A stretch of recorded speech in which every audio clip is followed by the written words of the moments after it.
Today we have a special guest, athlete and fitness professional Jaron Stewart. He's vice president and co-founder of Super Me Performance. He's an athlete.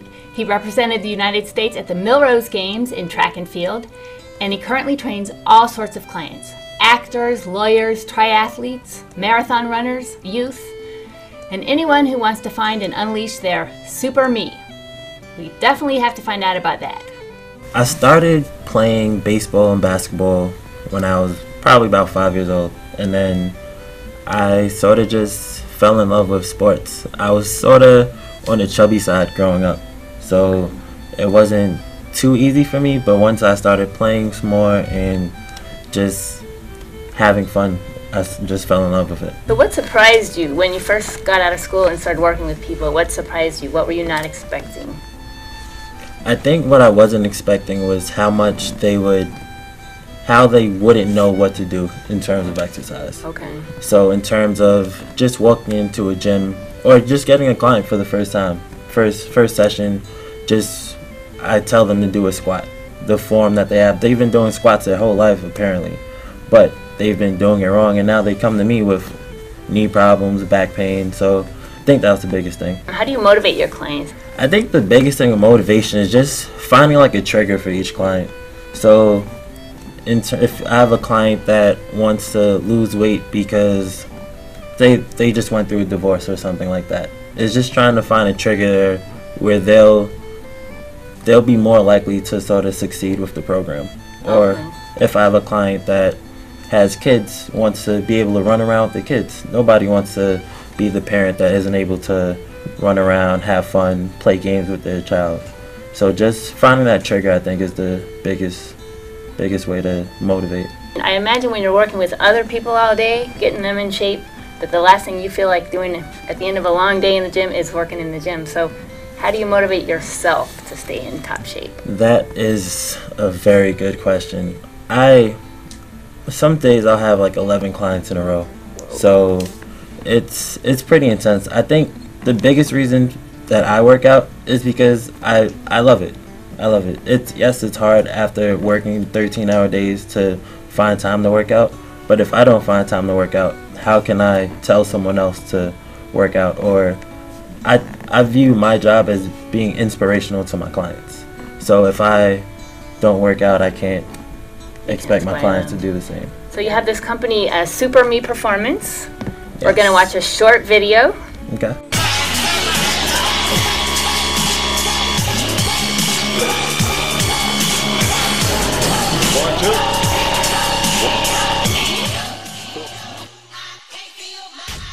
Super Me Performance was founded by myself and my business partner.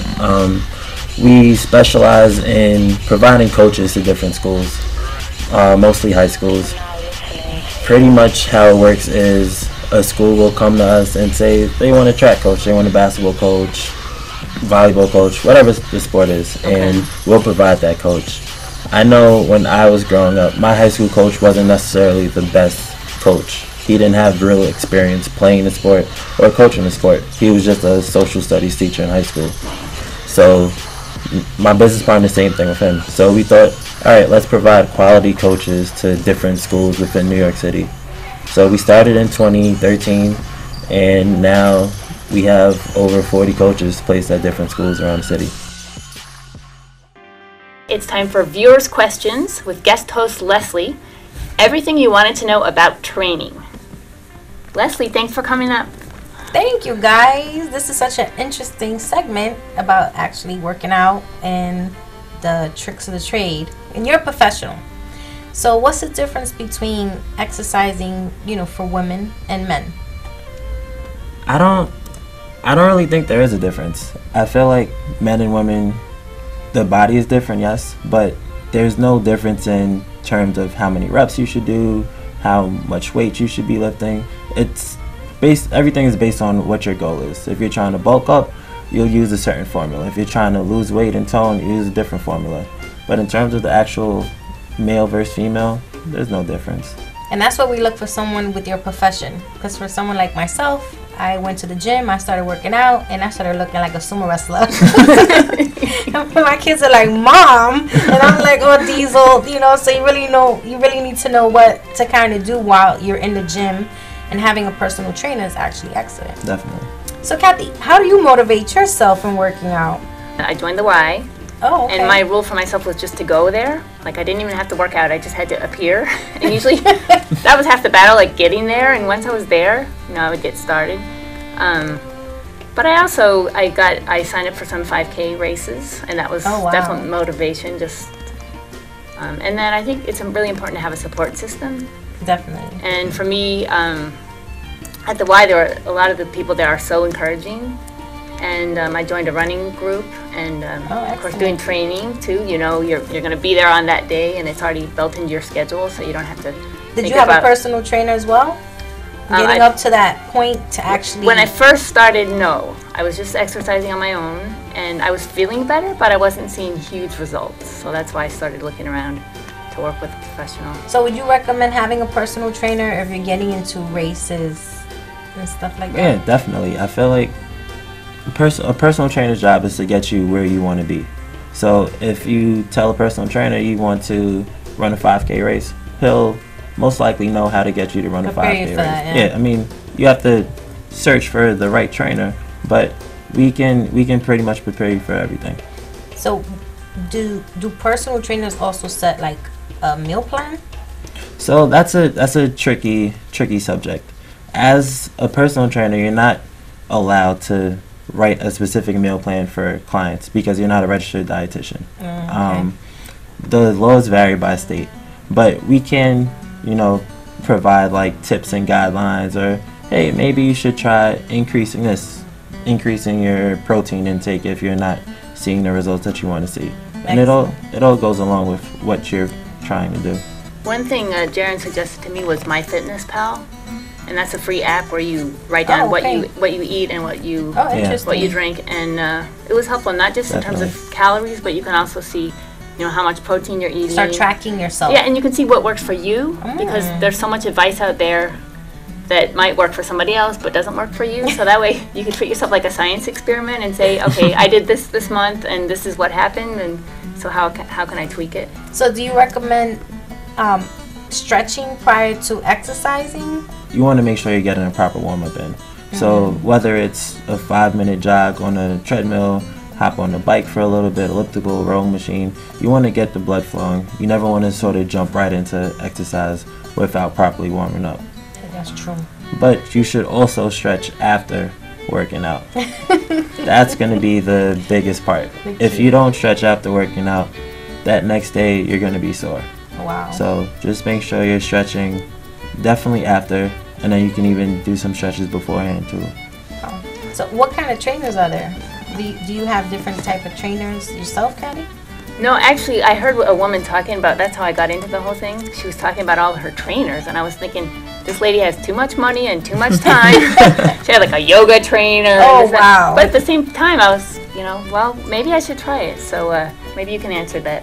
What sort of trainers and what they specialize in? There's different trainers. Me personally, I'm a strength and conditioning specialist. So I deal a lot with athletes, but then I also have a corrective exercise specialist certification, which makes me able to deal with clients that are seeking like rehabilitation. So knee pain, back pain, shoulder, anything like that. But you have trainers. The fitness world has trainers for everything. They'll have a flexibility trainer, a sports performance trainer, agility, weight loss specialist. They have everything is about making money. So there's tons of different certifications out there that you can get. So what surprised you the most in finding a trainer?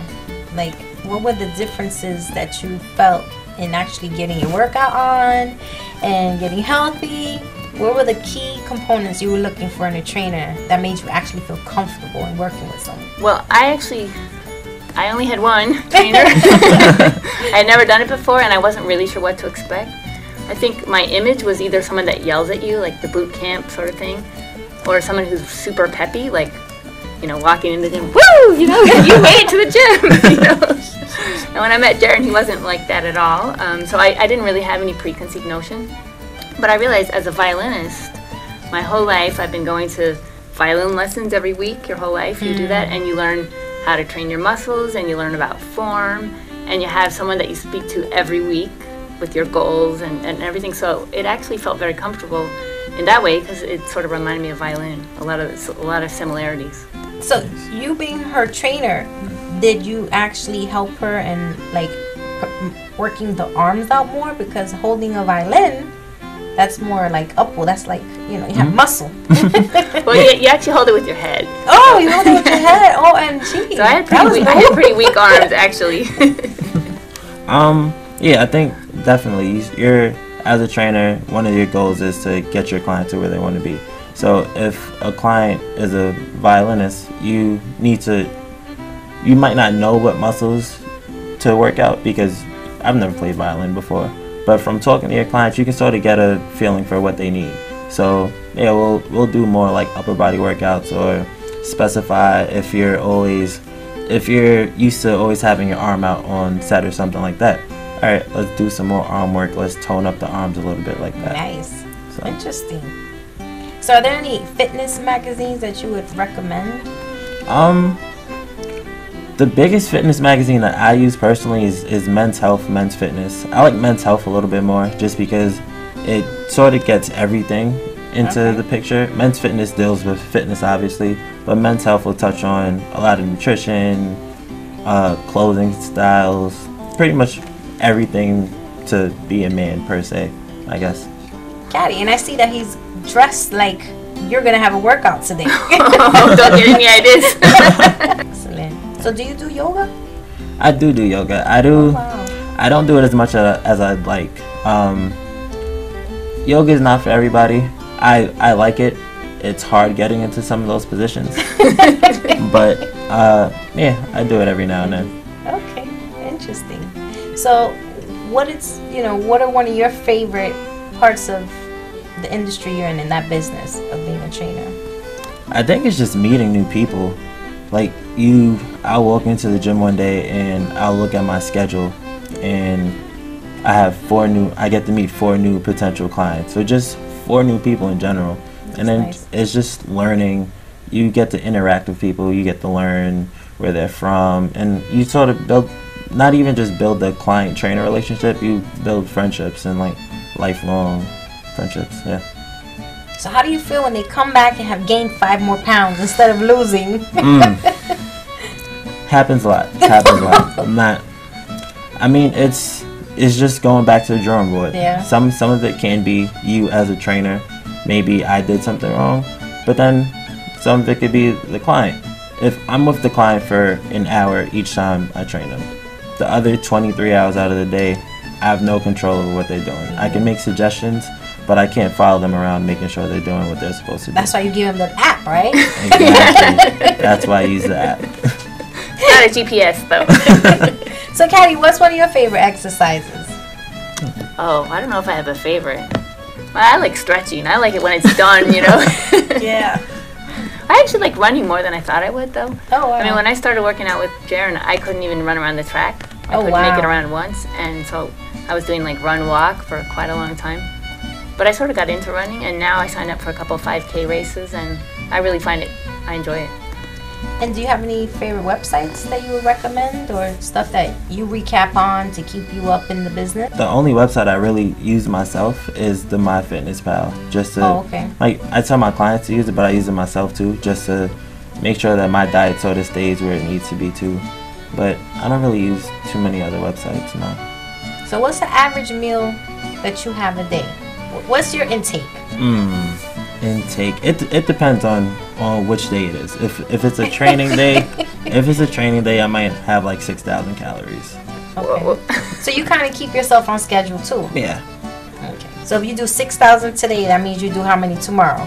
It depends. If that's a training day too, I'm eating another 6,000. But I'm also working out 2 to 3 times a day. Wow. So you have to. Yeah. So I sort of have to eat to live. Yeah, just for the record, we're not recommending 6,000 calories for the average person. I think what's the average? Specific to 2,500? Yeah, they say the average for a male is around 2,000. It depends on your goals, how much you weigh, etc. So what kind of sneakers do you recommend for working out? Which I have sandals on today, but I do like sneakers. But what do you recommend for our feet? You wanna get something that's comfortable for you. You wanna get something where it provides you with some ankle support. It's not completely flat. You want some cushioning, and honestly, it has to be comfortable. You're gonna be running. You're gonna be jumping. Well, if you're training with me, you're gonna be doing some. So you're gonna be working out, right? You're gonna be doing some jumping, running. So you want to be comfortable, but you want to be safe at the same time. So do you listen to any music when you work out? Do you I definitely when I go running, I do. You do? And in fact, I buy myself a new song if I have a new race. Just to keep it interesting, because I'm not one of those people that has a million songs in their iPad. So.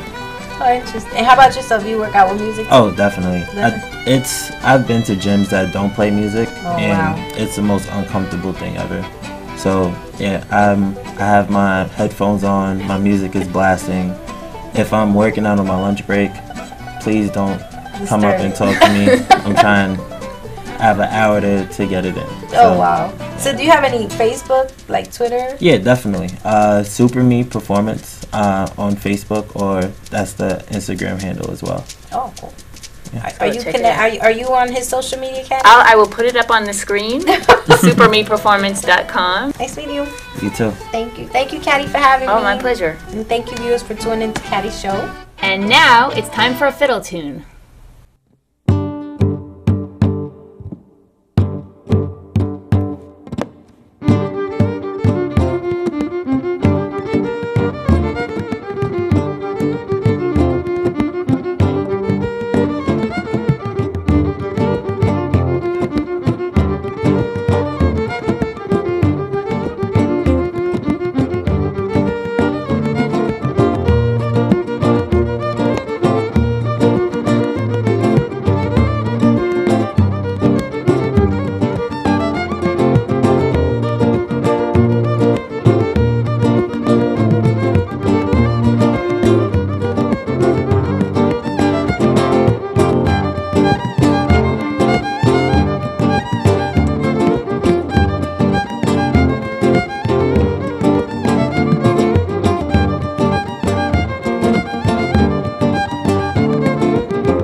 I had a chance to speak with Tanya Benham.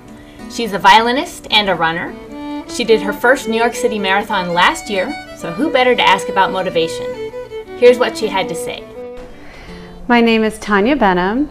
I am a violinist and a violin teacher in Brooklyn, and I also work in New York City, Manhattan. I like to run as a hobby mostly, but I also do races. I've been doing races for many years, and I've probably been running for about 12 years. I did a lot of running before I did a marathon because I was a very casual with my beginnings. I basically bought a pair of tennis shoes and would go out the door for 20 minutes, and that went on for several years. And then I got the idea to run around Prospect Park, which seemed like a marathon at the time. So once I did that, I eventually started going down and watching the marathon, and then a little idea got in my head that, wow, what if I ran the marathon one day? And that's how that dream manifested, at least the thought of running the marathon. I think it took me a few years to think, okay, I'm going to actually try this. I'm going to do all the qualifying races for the New York City Marathon over the 9+1 program, which is run 9 races, volunteer for 1 through New York Road Runners. And then the following year, you're guaranteed entry into the marathon. I did all the qualifying races for the marathon and got my guaranteed entry in 2010, so I was supposed to be able to run the marathon in 2011. Unfortunately, once I got towards the end of 2010, I injured my back. For me, surgery was not an option. I found out I had 2 herniated discs, and it really was the process of finding, actually his name is Steve Pang, who was an acupuncturist, is still an acupuncturist in Manhattan, who was the person to really take me to a healing place and bring me back to running, being able to exercise and run. He was also one of the very few doctors or therapists that didn't say, oh, you should never run. He said, why shouldn't you run? Let's just get you better, and then you can get back to what you love to do. I did the training for the New York City Marathon in 2014 and ran the marathon. I did follow a training online, the Al Higdon training, and I also joined the New York Road Runners training. And so I had 2 guidelines of how much I should be running every week, and the New York Road Runners also gives you a lot of tips on what to eat. I mean, they cover every aspect of all the things you have to think about when you're training. I had a few of my very long distance runs that were a little bit rough, maybe mile 19 or something, but 18 was great. And 20 was good too. So I liked the regularity of following a training. That was, for me, having it laid out in front of me, knowing this is what I have to do on this day. Motivating myself was occasionally hard, but it was also very nice to just follow the training. I think it's essential. If you don't do the training, I really can't imagine running the marathon. And how do you motivate yourself when you don't feel like getting up and doing the training? Any tips on that? You know, everybody knows what it feels like to be too tired to go to work or too tired to exercise. Or I think when you have a race planned, it's different than, it's actually more motivating than if you don't have an end goal. If I was just getting up to run one morning and I'm tired, then I could always do it the next day. But when I have to get 5 runs in a week, there's no delaying it. So you just force yourself to get up and do it. And if occasionally, if I just couldn't do it in the morning, then that meant I had to do it at night, which meant my day might not end until 10 o'clock at night. But that was the choice I made in the morning. At the time of my marathon training, I did have some other things. The busyness of my life seemed to increase as the training increased. My husband, who is a jazz drummer, had been working on opening a recording studio, which it's been years in the process of getting this business off the ground, so which is called Big Orange Sheep, and that's another story. He had sometimes needed things from me, needed extra help with certain projects. So that was something going on in our life at the time, and it was also when I was needing to do the 15, 16, 17, 18, 19 mile run. So that takes hours, not half an hour, 45 minutes. So definitely the time management towards the end with other things going on in my life and in my husband's life were more challenging to manage. Did you find any comparisons to preparing for a violin concert and preparing for a marathon? Well, one thing I have to say I really love about running and about preparing for the marathon, first of all, I'm not a competitive professional runner, so there's a bit of an ease that I don't necessarily put the same pressure on myself to get certain time, and it's very clear cut. That's probably one of my favorite things about training for races, you do this, and you get this many miles in a week, and you've done it. For me, that's a big accomplishment, is getting the runs in. It's okay if one run is slower and one run is faster, but with my violin training and preparation for gigs and for concerts and projects that I have, it's looser, and it's in terms of the end goal. You can always play it better. So for me, running is a really nice, relaxed, I like the fact that I've done the very best job I can, and it actually is over. Whereas with violin, I have to, I can always be better. So the journey is never done. The race is never over. I might have been around mile 18 or 19. There were banana peels everywhere. And it's wet from the water. So there's like this, you know, this maze of slippery madness everywhere, just banana peels. It's like a cartoon. So that was a surprise. And I would say my last surprise was how connected I felt to New Yorkers the day of the race, especially going through certain neighborhoods. I would say Fort Greene was just unbelievable. What kind of spirit is in that neighborhood. It was just, it really felt amazing. I felt more connected to the people of New York, just seeing the spectators. But to have people cheering you for hours and hours, you really start to love New York. There's a lot of reasons sometimes to get frustrated with New York, but if you run the marathon, you really do love the people for more than a day. So that was a very nice surprise. I would say if you're thinking about it, then you should do it. I think if I could have, I would have loved to have even a little bit more support. There's groups you can join, running clubs, trainers you can get. If I could have had a personal trainer, I think that would have been great. So how was the end of the marathon? Well, crossing the finish line of the marathon, I was very exhausted.